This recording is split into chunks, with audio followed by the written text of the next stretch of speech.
She is a staff writer for The New Yorker. We welcome Louisa Thomas onto Hoopsology. Welcome to the show. Thanks so much for having me. Thanks for coming on. Really appreciate it. You follow the lead pretty in depthly, so we just want to kind of chat about you about certain subjects. The season has concluded, but certainly that doesn't mean that the talking points for the NBA is over. So I want to jump into your most recent article about Bronny James. As the recording of this podcast is right before the draft, so we don't know where he's going to fall yet. But just to get your perspective on this, we're talking Matt and I off air, and the pressure that he must be going through, just with all the expectations of his father. Can you kind of just describe what the emotions he's feeling and the expectations that he has, just entering, probably the biggest day of his life coming up? I mean, it's interesting because on the one hand, it's totally unimaginable. No one can imagine being Bronny James. I mean, really, maybe, I don't know, not even like Beyonce's kids or something, because they've been shielded in a certain way. Maybe someday Serena Williams' daughter will be able to say the same thing. We'll be able to sort of identify with him. But at the same time, there is something actually kind of, the more I thought about it, there's something kind of visceral about the way people talk about him. And I think that's partly because we have seen so much of him, through in this kind of carefully controlled way. But, it is also probably true that a lot of what he's feeling is the same as what a lot of these other, kids, and they still are kids in some real way. Most of them are feeling, and it's all, I'm sure the stakes for all of them are so high, and they have been, preparing for this for much of their lives. And certainly, their lives are all going to change in some dramatic way. And yeah, I mean, Bronny's a sort of complicated, it's sort of hard to know exactly what he thinks, because on the one hand, he's been so exposed. He's had a documentary, he's had cameras around him his whole life. There are pictures of him at like All-Star game and kind of like toddling around. He sort of grew up at championship parades. I mean, so in some ways, this whole kind of the apparatus the NBA is of being an NBA superstar is like very familiar to him. But in another respect, it's nobody's talking about him as being like one of the topics, maybe low first round pick, but the sort of attention, the match between attention and sort of like placement in the draft is that there's this kind of very rare mismatch. And so that's also got to be kind of complicated for him. And, in one of the very few times that he has spoken, he said, frankly, said the right things, which is that I'm here to make my own name, that I'm focused on making it to the NBA, wherever I land. But of course, it's not so simple for him. It's not, and frankly, it's not really so simple for any of them. But there's something that's both more knowable about him because we've seen him so much, and also, unknowable. So we've heard about kind of the downsides of him entering the draft early, and his last season at USC, not the best stats. But is there any upside? Like, what are the positives of him entering the draft now that you can see for him? Oh, sure. I mean, first of all, there are plenty of players who were not seen as huge stars. Whether or not they were like because they did something different than everyone else, like a Nikola Jokic, 3-time MVP, who is, True. Nobody was picking to become a star, including himself. But even someone like, Jalen Brunson is someone everybody loves now, but, was not exactly like, on the tip of everyone's tongue.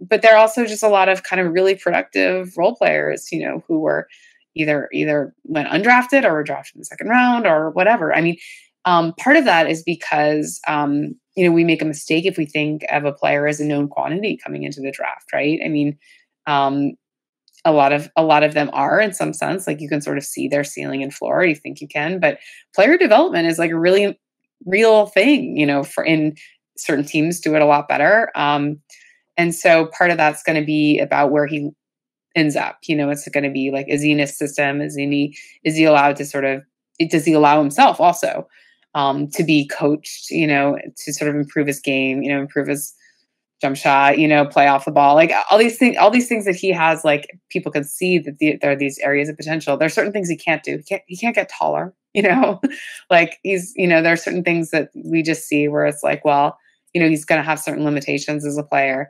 But at the same time, someone I really admire is David Thorpe, who is a player development coach and has a Substack, True Hoop. And he's really high on Bronny. He's like, I think he wrote a post that's like was titled like Draft Bronny James. And it's partly because like a lot of players he works with are these kind of, very valuable. Most of the league is made up of these players, right? Who make real contributions, but are not, the all-stars. And there's no reason to think that Bronny can't develop himself. Everybody, you've never heard anything bad about his character or about who he is or about whether he's a hard worker or he's obviously very well, like he's very skilled, he's sort of, but also he has the kind of modeling of all the right habits. He has his dad, this is like famously the hardest worker, and the most kind of careful player in the NBA. So I shouldn't say the hardest worker, but we all know how many resources LeBron James puts into being LeBron James. Yeah. So there's no reason to think that he doesn't know like how to do that. Right. So of course, I think he can absolutely show, that he can develop it to a great player. And so, it's also a relative thing. Like, people ask me all the time, they're like, is Bronny James good? And I'm like, according to what scale is he LeBron? Actually, he is LeBron James, but like, he's not senior, he is junior. So, no, he's not LeBron James senior, at the same time, like if you were a 19-year-old and you were like, had a real credible case to be drafted, in the NBA draft, like wouldn't anyone say that you were a great basketball player? It's sort of like sometimes you sort of like need to sort of like adjust the scope of the conversation and sort of be like, let's check in about like what we're talking about here. And I think that, it's a mistake to say like he doesn't belong in the NBA. And it's also a mistake to say like he's a sure thing. Like this is going to be partly, now it's, I follow tennis, like ball's in his court, he's got to sort of like step up in the team that drafts him or, that acquires him or whatever, needs to also understand that they're getting a work in progress. And hopefully they can understand that about any player. There's no like perfect player in this draft. Like there's no Victor Wembanyama, who is himself not a perfect player yet, that's kind of the thrill of watching him.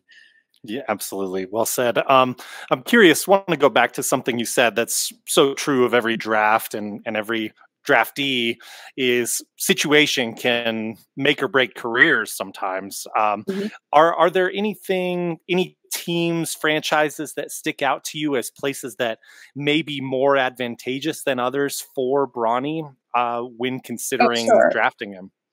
I mean, but I don't think those places are where he's going to go necessarily. Sure. If I were Bronny James fan, I would be like, oh, let's go to the Thunder, but I don't think it's going to happen. But there's certain kind of, Toronto has like a good history of developing young players, certainly people are talking about whatever's happening in LA. Maybe that's one of the things that could happen, turns into a team that, does that. But yeah, it's funny, I got my start, in writing about basketball.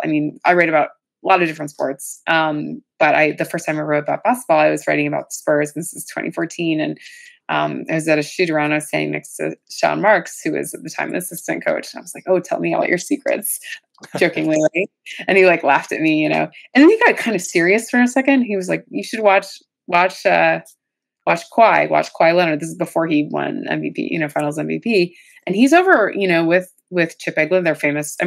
Now famous like shooting coaches now, over in Oklahoma, and they were just working together. This is like during the playoffs, and they were off together, like working footwork and working on, and just like the kind of like intensity of that, not only of Kawhi's intensity, which is like, we all know Kawhi's intensity in some unusual way, but like the sort of intensity of that interaction, you got a real sense that like this is actually a person who is like, it's not that just that he was like overlooked, in some ways, like he was becoming something. And then one of the thrills and one of the reasons why I was like so kind of excited to get into the sport at that point was I was like, oh wow, I'm seeing this happen in real time, you know? So that's like one of the fun things about following any kind of sport. It's not like, it's why people love live sports, but it's also why they love like the way a story unfolds over the course of a season or the course of a career, you know, or the arc of a team, because these people they will surprise you, you know, they'll disappoint you, you know, they'll thrill you, but like they're not,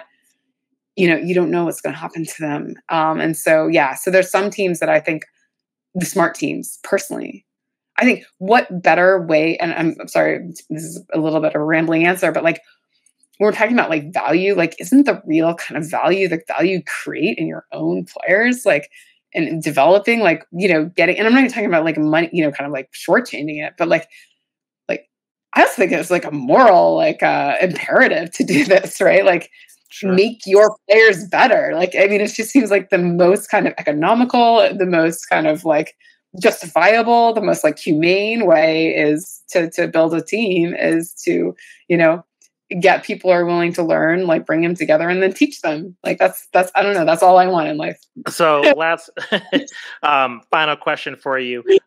You recently wrote about Caitlin Clark too, and the comparisons with her and Diana Taurasi.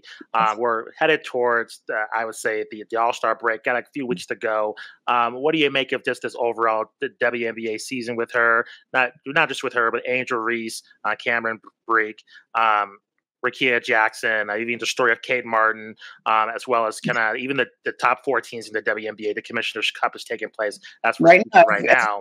Yeah. What do you think overall of this season in the W? Yeah, you know, I mean, it's it's been a ride. It's been a roller coaster, I think, for a lot of WNBA fans and people within the league too, because obviously it's just like you know, it's what everybody has like wanted in terms of attention. But of course, I don't think everybody anticipated what attention brings.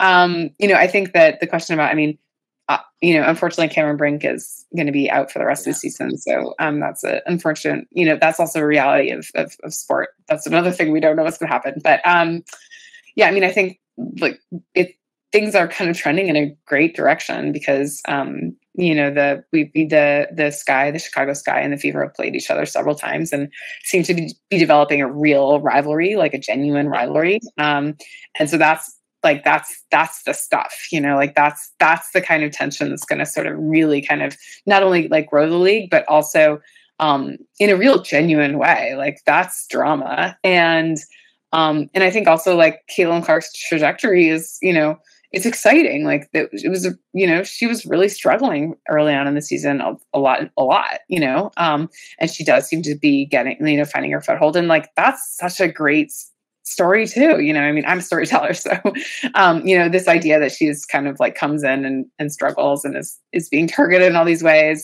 you know, whether or not players want to admit it.